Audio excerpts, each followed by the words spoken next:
Ladies and gentlemen, Michael Jordan.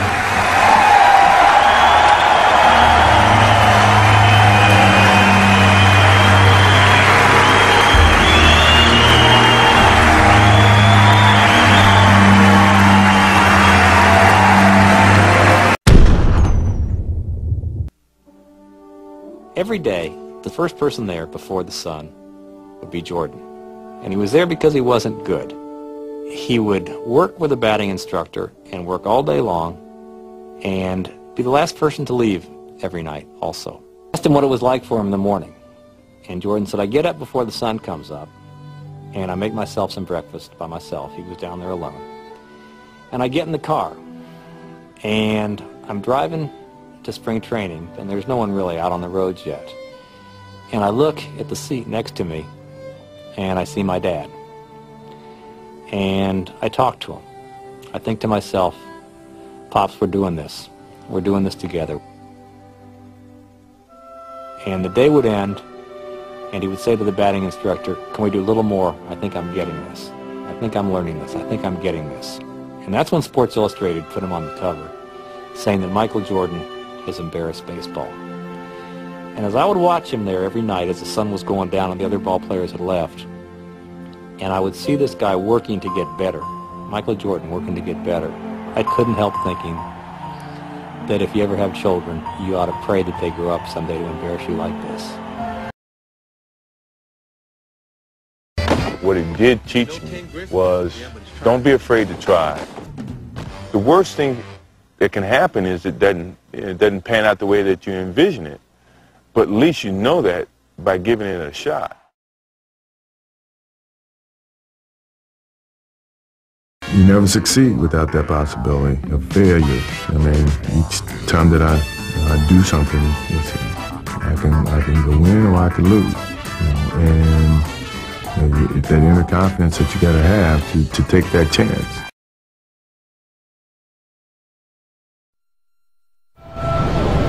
Maybe it's my fault. Maybe I led you to believe it was easy when it wasn't.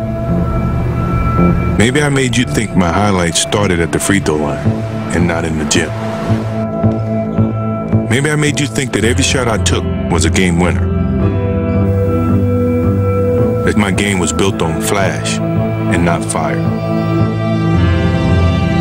Maybe it's my fault that you didn't see that failure gave me strength, that my pain was my motivation. Maybe I led you to believe that basketball was a God-given gift and not something I worked for every single day of my life. Maybe I destroyed the game. Or maybe you're just making excuses. Everything that I've done in my life, I've taken a chance in either succeeding at it or failing at it. But I've taken that chance, and I will not let the opportunity of failure stop me from doing something that I truly enjoy doing. Jones to Jordan, left at the top of the key, shoots from there, he scores! Jordan scores!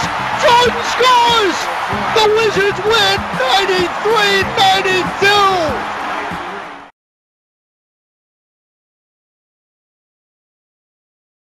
You've had a lot of fantastic moments in sports. What's the greatest moment?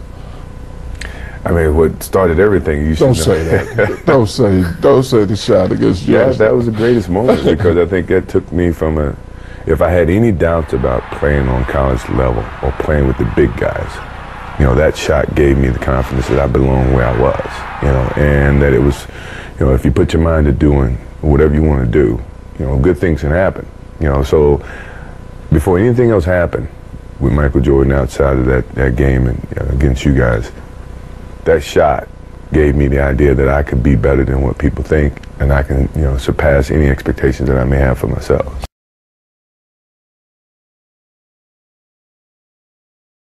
Let me turn it. What's your greatest disappointment in sports? I haven't had any disappointments. I mean, sports is a tool that teaches, and it teaches you bad things. It can also teach you good things. It's how you perceive those things. I've looked at every experience that I've had, negative and positive, and taken that as a positive. You know, if I wouldn't change anything because I think it would alter some of the other things that happened. You know, so when I look back, I can't say that I've had any bad things happen. Sure, I mean, you don't want bad things to happen, but you deal with bad things. You can't have good or without bad.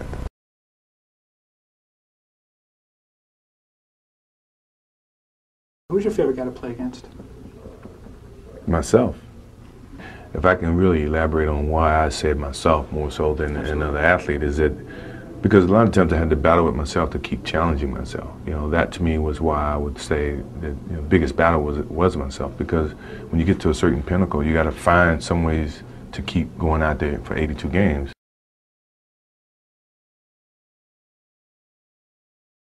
My competitive drive is far greater than anyone else that I've met. You know, I think that I thrive on that. I think that's my biggest motivation in life. You know, is to compete. You know, find different competitions in certain things in life and try to overcome that. You know, be it positive or negative. But I have yet to meet someone who is as competitive as me. You know, and I just feel that much confident about my competitive drive.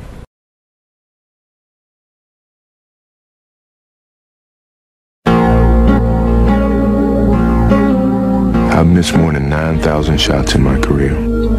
I think what made him so special as a marketing icon is that he was natural. Today, when everyone really tries to be like Mike, they're trying so hard to invent a persona. I think that people see through that and it doesn't stand the test of time. I've failed over and over and over again in my life. And that is why I succeed.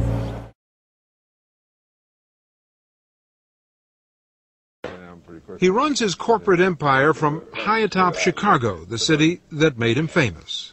Could you have imagined when you first started playing that one day you'd be sitting up here running a company that's worth $500 million? No. I never really thought about it. All I thought about was doing what I was good at and letting that open up a lot of opportunities for me and choosing from that point on. Michael, which were you more proud of, your athletic skills or the mental skills that you brought to the game, and which was more difficult to keep up?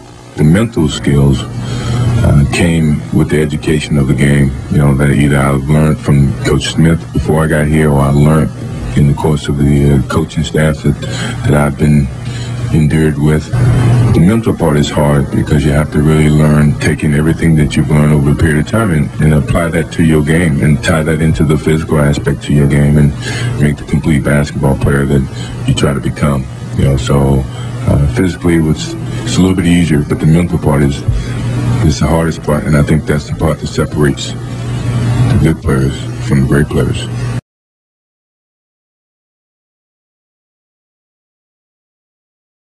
There's a lot of conversations about what your game is capable of achieving, and I'm a firm believer that if you have a good game, your game is going to say that. You know, you don't have to say it. So I guess it's trying to play down some of the trash talking, you know, animosity that's between words and the whole promotional thing. Let your game be your promotion, your marketing tool, and that was our whole era. You know, our game gave the labels of what our basketball skills were, and then the marketing came back around that. Now it's changed, you know. So I'm trying to revert back to where your game do all your talking instead of what we may say and what someone else may say about your game.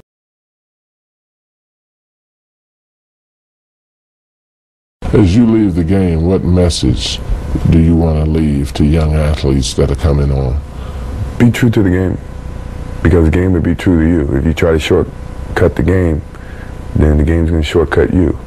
If you put forth the effort, you know, good things will be bestowed upon you. You know, that's truly about the game. And in some ways, that's about life, too.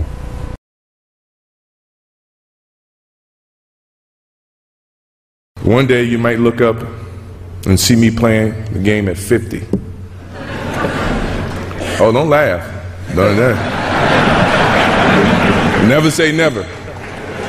Because limits, like fears, are often just an illusion. Thank you very much. Look forward to it.